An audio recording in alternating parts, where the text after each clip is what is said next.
تو زہرا کو معلوم ہے تمہیں علی کا جنازہ ملے گا، نہ حسن کا جنازہ ملے گا، نہ حسین کا جنازہ۔ اتنا یقین تھا شہزادی کو کہ پنجتن کے جنازوں سے جنت نہیں لے سکتے، جب رسول کے جنازے سے جنت نہیں لی تو اب علی کے جنازے سے بھی جنت نہیں ملے گی۔ اس لیے پتہ ہی نہ چلا کہ حسن کب جنازہ لے کے نجف کی بلندی پہ گئے۔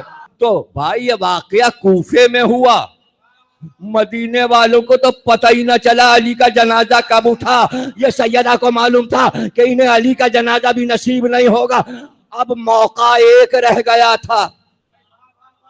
شہزادی کو معلوم ہے کہ حسین تنہا کربلا میں قتل کیے جائیں گے، جنازہ اٹھے گا نہیں، تو جنازے میں شرکت کا سوال ہی نہیں پیدا ہوتا، لاشا پڑا رہے گا اور یہ دفن بھی نہیں کریں گے، تو اب جنازہ کیسا؟ اب چانس ایک ہی تھا ان کے لیے، وہ تھا حسن کا جنازہ۔ اگر حسن کا جنازہ دن میں نکل رہا ہے تو تمام زندہ صحابی اور محدث اور صحابہ کی اولادیں، اس لیے کہ امام حسن کا خلق مشہور تھا، اخلاق مشہور تھا، تو اخلاق پر ہی تو جنازے میں مجمع ہوتا ہے۔ ارے بھائی اخلاقیات پہ آپ مل رہے ہیں اچھی طریقے، ارے بھائی بہت اچھے آدمی تھے، مرحوم چلیے ان کے جنازے میں شریک ہوئے، تبھی تو مجمع ہوتا ہے۔ امام حسن کا خلق مشہور تھا تو مدینے کے سارے لوگ نکل پڑتے۔ توجہ ہے نا؟ بہت غور سے آپ دیکھ رہے ہیں کہ نتیجہ کیا نکلے گا، یہ کیا کہہ کیا رہے ہیں۔ قول تو شہزادی کا بیان ہو رہا ہے، یہ بات کیا ہونے جا رہی ہے۔ موقع ایک ہی تھا، اس لیے کہ دن میں جنازہ اٹھا، اعلان سے اٹھا، چھپا کے نہیں اٹھا، موقع تو یہی تھا۔ اس لیے کہ علی کا جنازہ نصیب نہیں ہوگا انہیں، حسین کے جنازے میں شرکت نہیں کر سکتے، رسول کا جنازہ چھوڑ چکے، شہزادی اپنے جنازے پہ آنے سے منع کر چکی۔ شخصیت تو ایک ہی پنجتن میں بچی ہے جو بچا سکتی ہے امت کو جہنم سے۔ تو حسن کو بھی معلوم تھا اتنا مجمع آئے گا میرے جنازے میں کہ پورا مدینہ امنڈ آئے گا، اس لیے کہ وہ لوگ بھی زندہ ہیں جنہوں نے دوش رسول پہ ہمیں دیکھا ہے، جنہوں نے رسول کو ناکہ بنتے دیکھا ہے۔ کون نہیں آئے گا؟ اور پھر کیوں نہیں آئے گا؟ ان کی خواہش پر پوری حکومت امت کو دے دی۔ ارے بھائی اب کہے کی دشمنی، یہی تو کہہ رہے تھے جمہوریت ہے، حکومت معاویہ کو دے دیجئے وہ چلا لے گا، آپ سے نہیں چل رہی۔ انہوں نے کہا جاؤ لے جاؤ، چلوا لو، تم بھی چلو اور حاکم بھی چلے، ہم بھی دیکھیں گے قیامت تک ہوا کیا، پھر معاملہ کیا ہوا۔ تو دے دی، تو اب تو سب کو آ جانا چاہیے۔ تو حسن کو معلوم تھا یہ سب جنازے میں شریک ہو کے نشان مٹا دیں گے کہ قاتل پنجتن کے کون ہیں، مسئلہ ہی ختم ہو جائے گا۔ سب ایک تھے، امت بھی ایک تھی، اور جنازہ دھوم سے اٹھے گا اور لاکھوں کا مجمع ہوگا، اور شام اور یمن اور یہاں وہاں کے لوگ بھی آ جائیں گے، اور گاؤں دیہات کے لوگ، اور جنازے میں شریک ہو جائیں گے۔ پتہ ہے نا امام حسن کو، پتہ ہے نا۔ تو امت کا امتحان، جیسے شہزادی نے کہا میرے جنازے پہ نہ آئے، تو حسن نے یہ تو نہیں کہا میرے جنازے پہ نہ آئے۔ خاتون تو یہ کہہ سکتی تھی میرے جنازے پہ، اور پنجتن میں خاتون ایک ہیں، انہوں نے کہہ دیا۔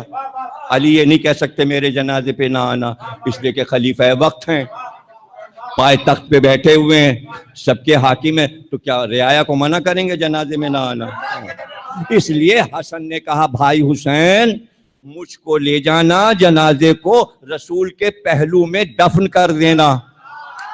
بس جیسے ہی رسول کے روضے کی طرف امت بٹ گئی، چند لوگ بنی ہاشم رہ گئے، پوری امت ادھر ہو گئی، جو وہاں گڑے تھے نا ان کے ماننے والوں کے چہرے، اور تیروں کی بارش شروع ہو گئی۔ جب تیروں کی بارش، نہیں ہم یہاں نہیں دفن ہونے دیں گے۔ آپ سمجھے حسن نے کیوں وصیت کی تھی؟ اچھا کوئی روک سکتا تھا؟ کوئی روک سکتا تھا؟ وصیت کچھ اور بتا رہی ہے، نہ کرتے وصیت، خود حسین اپنی مرضی سے لے جاتے۔ حجرہ تو ہمارا ہے، حجرہ تو ہمارے باپ کا ہے، حجرہ تو ہمارے نانا کا ہے، اور حسین کہتے چاروں طرف، حسین کہتے چاروں طرف میرے 16 بھائی تلواریں لے کے کھڑے ہو جائیں، اور عباس تم سب سے آگے رہنا، اور جو آئے اس کا حشر نشر کر دینا، اس لیے کہ بھائی کو میں رسول کے پہلو میں دفن کروں گا۔ روک سکتا تھا کوئی؟ وہ جنگ ہوتی مدینے میں کہ لوگ دیکھتے رہ جاتے۔ حسین نے کبھی چاہا ہی نہیں کہ مدینے میں جنگ ہو، اور وہ بھی نانا کے روضے۔ کہ حرم ہے، اس لیے حسین نے کہا نہیں واپس چلو، یہ تیر برسا رہے، جواب نہیں دینا، واپس چلو۔ یہ واپسی جو ہے امت کے چہرے بے نقاب کر گئی۔ جملہ کہہ دوں، شریک ہو کے جنازے میں نہ شریک ہو۔ جن لوگوں کو ماں نے روک دیا، حضرت زینب ان کو جنازے پہ کیسے آنے دیتے؟ اس لیے واقعہ بھی نہیں پتا مورخ کو، صحیح بات بھی نہیں لکھتے۔ تو جب ماں نے کہا ہے پردہ شب، تو کیا بیٹی نے نہیں کہا ہوگا پردہ شب؟ تو رات کے اندھیرے میں شہزادی کو دفن کیا گیا۔ اب یہ آگے کی تقریروں میں بتائیں گے کہ جب معصوم سے پوچھا گیا معصوم کی قبر، تو آپ نے کہا ہر معصوم کی قبر ایک راز ہے، ہر معصوم کی قبر ایک راز ہے، اس پہ پڑھیں گے۔ آپ امام رضا کے زری پہ کھڑے ہوئے ہیں، آپ کو نہیں پتہ قبر یہاں ہے، اس کے نیچے تہہ خانے میں اتر کے جائیے، پھر وہاں بھی ایک زری لگی ہے، جنہیں راستہ معلوم ہے وہ اتر جاتے ہیں، لاکھوں لوگوں کو راستہ نہیں معلوم تہہ خانے کا، زری کے نیچے ایک زری لگی۔ اب لوگ سمجھیں یہ ہے اصل قبر، نہ، اس کے نیچے ایک اور تہہ خانہ ہے۔ کیا مطلب؟ معصوم نے کہا معصوم کی قبر معجزہ ہے۔ معجزہ کسے کہتے ہیں؟ جسے آپ پا نہ سکیں۔ پوچھا گیا شہزادی کی قبر، امام صادق نے کہا راز ہے۔ پوچھا گیا معصوم سے علی اصغر کی قبر، کا راز ہے۔ اب آپ حیران نہ ہوں، جب راز ہے تو ضمیر اختر کو کیا پتہ کیا راز ہے؟ ہم تو حدیث دہرا سکتے ہیں اور کوئی کوریدے بھی نہ، اس لیے کہ معصوم کا راز کوریدا نہیں جاتا، اس لیے کہ آپ کا دماغ پا نہیں سکتا۔ سید حبیبی نے کہا جو انسان کے دماغ کی چار دیواری میں خدا آ جائے وہ میرا خدا نہیں۔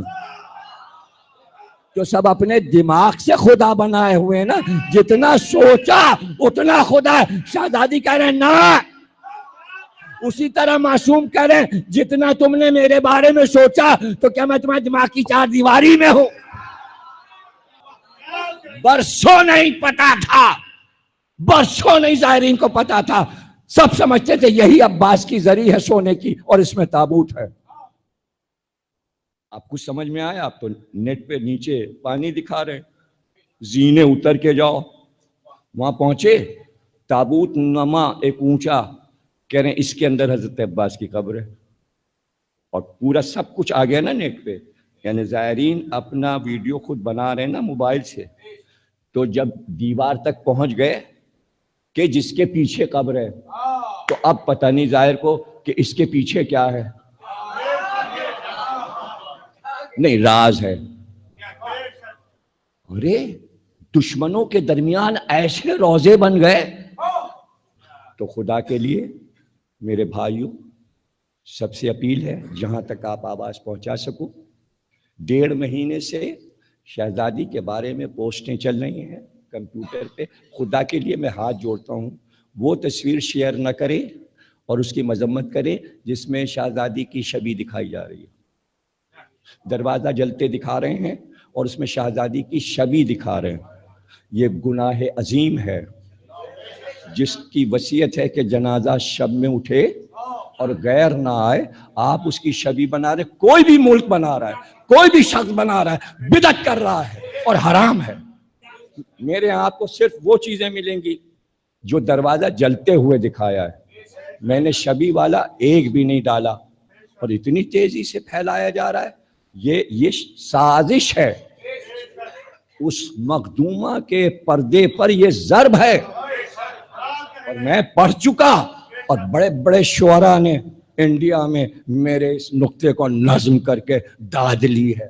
جا رہی تھی بازار سے زینب اور سب دیکھ رہے تھے چہرہ، کوئی مورخ یہ کیوں نہ لکھ سکا کہ کیسا چہرہ تھا؟ ارے 1